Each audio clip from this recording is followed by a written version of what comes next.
Let everybody into your personal life and like be able to comment on it, knowing that everything she does is getting a headline. You wanna keep things private, but at the same time, like I'm not here to like hide anything. Like she was there, that was absolutely hysterical, and it was definitely a game I'll remember. That's for damn sure.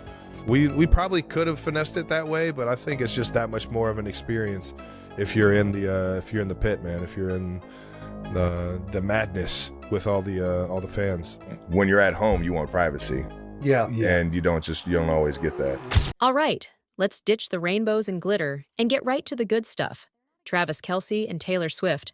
They're not exactly shy about their relationship, are they? I mean, the woman dedicated an entire song to him during a concert. He's rocking her merch. They're basically the human embodiment of a heart eyes emoji, you'd think. With all the public canoodling and declarations of love, the paparazzi would be satisfied. Like, okay, we've got our photos. We've heard the song. We get it. They're a couple. Can we move on now, apparently? Not because even when you're practically shouting your love from the rooftops, or, from the AY's tour, stage TMZ still manages to find a way to cross the line. And this time, it's reportedly pushed Kelce over the edge. Rumor has it, he's absolutely fuming that a supposedly intimate moment has been leaked, despite the fact that he and Taylor are already incredibly open about their relationship. It begs the question, how much is too much? Even when celebrities are seemingly sharing everything, do they deserve some level of privacy? Let's unpack what allegedly happened, why Travis is reportedly so angry, and why this whole situation is sparking a conversation about the relentless pursuit of celebrity gossip in the era of Swiftie Kelce. But before we get into it, make sure to give the video a thumbs up and subscribe to never miss out on any new videos. It's free and helps us tremendously bring out new content for your enjoyment. Okay, so let's talk about Travis Kelce and Taylor Swift. Seriously, is anyone not talking about them? They've become like the ultimate celebrity power couple. Everyone's obsessed. And while they haven't exactly been hiding in a bunker, they're also not like broadcasting every single detail of their relationship. 24/7, it's a delicate balance, right? You want to share your happiness with the world, especially when you're dating Taylor freaking Swift, but you also want to maintain some semblance of privacy. Now, Travis, he's a pretty open book. The man loves a good podcast. And he's not exactly shy about sharing his thoughts and feelings. He's been popping up all over the place lately, chatting it up and generally being his charming self.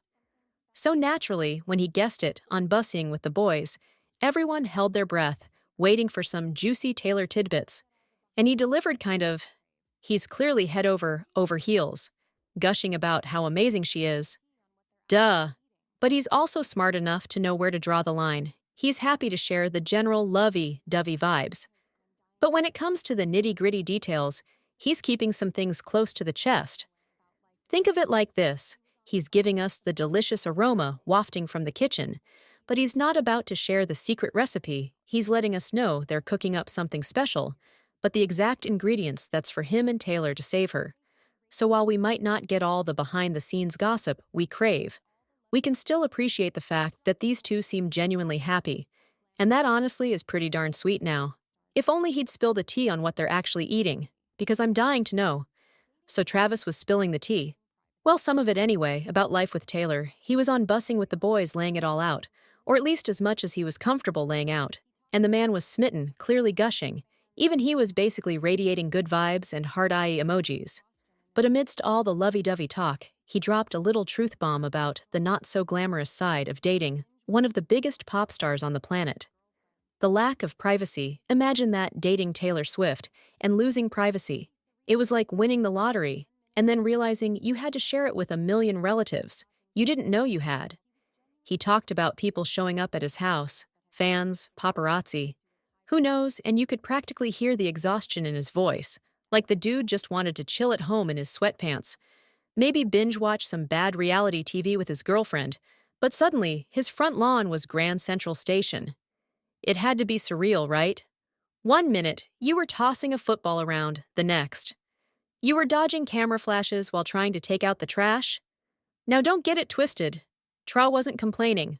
Well, not too much. He was genuinely appreciative of the new Chiefs fans that had come out of the woodwork thanks to his high-profile romance. He was even having fun with it, he said, but even the most laid-back, fun-loving guy needed a break.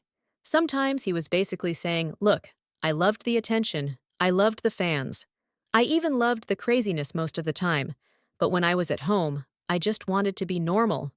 I wanted to be Travis, and that was getting harder and harder to do. It's a relatable sentiment, even if most of us can't relate to dating Taylor Swift. We all crave that sanctuary of home, that space where we can truly be ourselves, away from prying eyes.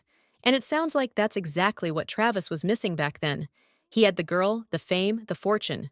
But sometimes all you really want is a little peace and quiet. Thankfully, Kelce seemed to be adjusting well to the attention and mayhem, something Swift had clearly mastered over the years.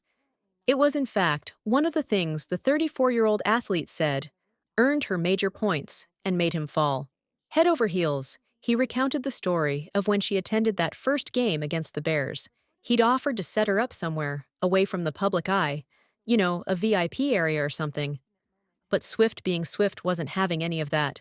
She just waltzed right through the front door, like it was no big deal. She was just like, I just want to be around the family and friends and experience this with everybody, Kelce recounted, still sounding impressed by her down-to-earth attitude. Can you imagine Taylor Swift surrounded by screaming fans, choosing to hang with the family instead of hiding away in some exclusive box? It was a power move for sure, and clearly it worked its magic on Kelce. He was practically gushing as he described the moment. I was just like, she got book you points for that. I was like, damn, she's in the madness, man. She wants to be a part of it. She wants to support me and do things like that. I was like, man, she really won me over with that one. It was a glimpse into what makes their relationship tick. The mutual respect, the shared experiences, the willingness to embrace the chaos together. It wasn't just about the glitz and glamour. It was about the real, raw moments.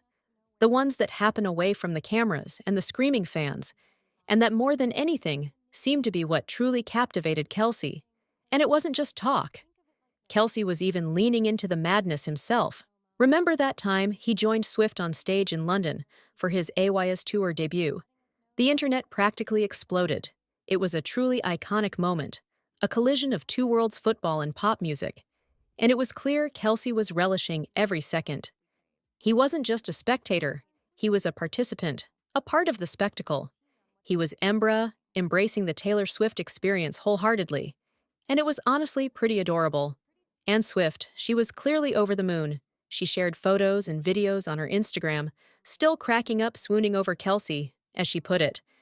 It was a public declaration of affection, a digital memento of a shared experience, a testament to the fact that this relationship wasn't just a fling. It was something real, something special. They were two megastars at the top of their respective games, choosing to share their joy with the world, and the world in turn was eating it up. But it's hard not to compare Kelce to Swift's past relationships, especially that last long one. Right? Let's be honest. Joe Alwyn seemed to prefer the shadows. He was the antithesis of a public figure. And while there's nothing wrong with valuing privacy, it seemed to create a stark contrast with Swift's very public persona. It felt like they were living in two different worlds, and that disconnect was palpable. Kelce, on the other hand, is diving headfirst into the madness, as he calls it. He's not hiding, he's embracing it. He's on stage, he's wearing the merch, he's gushing about her in interviews, he's meeting her fans, her family, her friends. He's all in, and that makes all the difference. It's not just about being comfortable in the spotlight. It's about being comfortable with Swift in the spotlight. It's about supporting her, celebrating her, and being a visible partner in her life. And that's something we just didn't see with Joe. It's not about one being better than the other. It's about compatibility, and with Kelce, it seems like Swift has finally found someone who can not only handle her level of fame, but actually enjoys being a part of it. He's not intimidated by the spotlight, he's basking in it right alongside her. And that honestly is pretty refreshing to see. One person wrote on this, the fact that Travis Kelce has talked more about Taylor in a few weeks than Joe Alwyn had in 6 years. Another added, Joe Alwyn muttered Taylor's name, maybe once in 6 years. Travis Kelce publicly praised and begged for her attention for a few weeks. So what do you think? Comment down below and let us know if you liked this video. Click the subscribe button and hit the bell icon to be the first to see my next video. I post updates like this every week, where I uncover the secrets of your favorite celebrities. Oh,